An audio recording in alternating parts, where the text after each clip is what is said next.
Have you ever noticed how the police release details about some cases, but in others, they remain tight-lipped? Why do they do this, and who decides what to release? In the case of the man in Manchester who the other day burned the Quran and insulted the Islamic community, we had the Greater Manchester Police being on top of the case instantly and immediately arresting him, but they also posted his full information almost online, his full name, his date of birth, and where he's actually from. Yes, the Greater Manchester Police posted his name and his date of birth from Trafford, saying has been charged with causing racially and religiously aggravated intentional harassment, alarm, distress.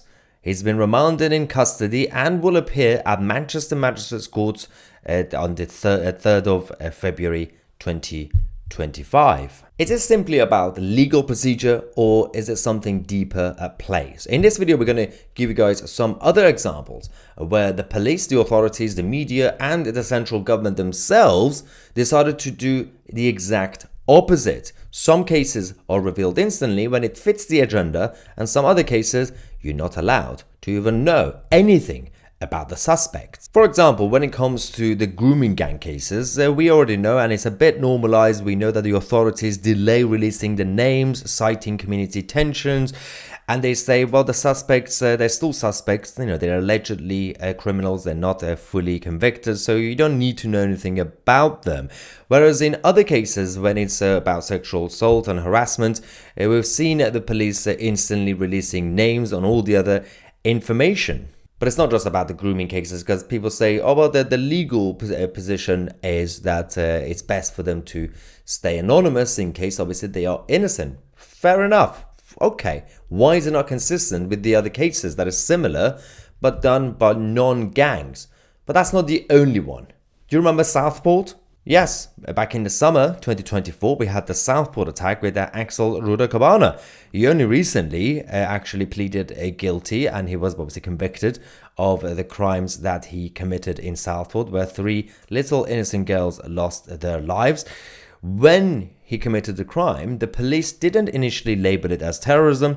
They didn't even mention any information about the suspect himself, but this isn't really consistent because we had so many other examples where the actual attacker, we find out everything about them instantly because it's been publicly released in an announcement or a press release by the police or the authorities. But there are also political cases. In Westminster, a couple of years ago, we had another case where the honey trap nonsense happened, and someone was going around tricking politicians, their advisors, their political assistants to do sexual acts. And the names of the victims were all leaked.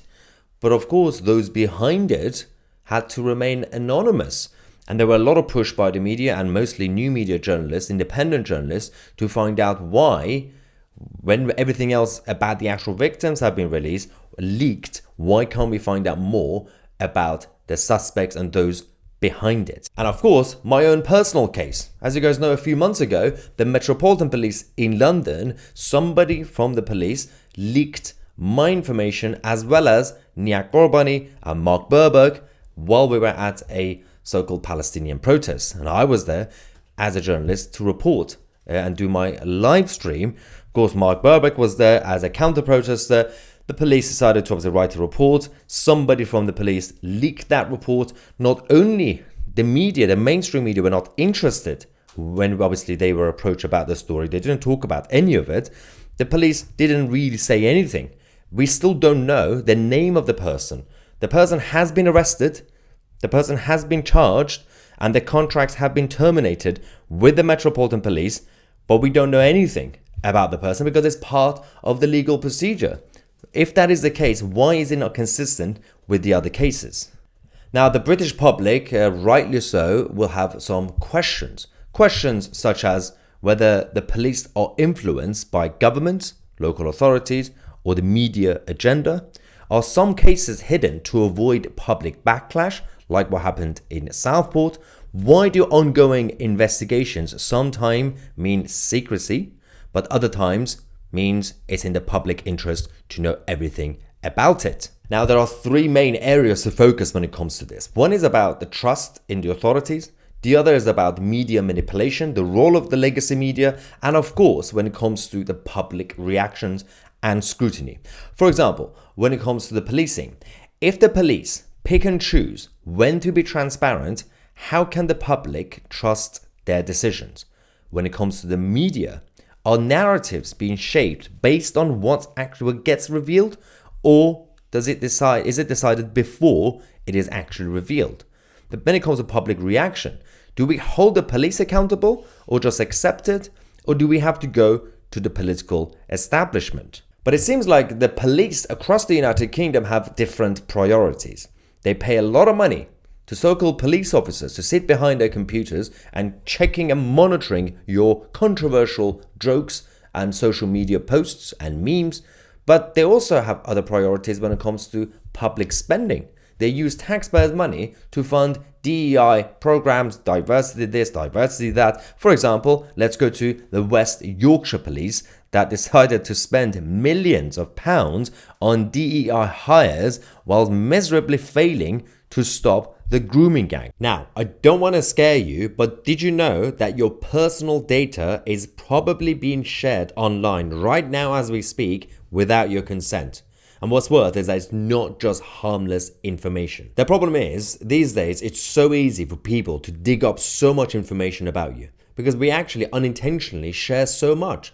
Posting a photo with a location or a social media post that they can still get so much out of it. Now, there are companies, let's call them data brokers, who find this and they sell this information without your consent to other companies. Now, these guys can get access to all your information from your name, your address, phone number, even your relatives. The consequences? Yeah, stalking, scam, and even identity theft. Yeah, I know, I've already scared you, but it's okay because we are thrilled to have today's sponsor, Incogni, here to protect your data. Incogni will do the heavy lifting for you. They will contact these data brokers to request to remove your data. They will also handle any objections. It's basically like having a privacy expert working 24/7 on your behalf. And the good thing is, it's actually quite easy to use. So you can actually just create an account with Incogni on their website. They will do all the things for you. They will even follow up to make sure your data is actually off the market, so nobody's using it. Any objection. We actually started using it ourselves at Tousi TV, and it does feel a little bit better than before. So to make you feel safe, just like us, you can actually get 60% off of their annual plans if you use the promo code TousiTV. Just click in the link in the description or just go on incogni.com/TousiTV and say goodbye to random calls, spam emails, and the fear of identity theft. This was the letter on the 3rd of February, yesterday, 2025. Dear Sir and Madam, this is obviously in terms of data information management, freedom of information. Thank you for your request for information received by West Yorkshire Police on the 6th of January 2025. Your request are following the information. Let's have a look at what they actually have. The question: how many equality and diversity posts, uniformed and non-uniformed, are employed in West Yorkshire Police? What is the cost of such posts and any necessary direct admin support? Well, Head of Diversity, Equality and Inclusion, £91,536. Diversity, Equality and Inclusion Manager, £57,252. Then they got 3 DEI officers, 2 administrative assistants for DEI and positive action. They got a couple of the DEI comms and marketing people. They got positive action sergeants and officers and ambassadors and trainers, police staff, everything else that you can see.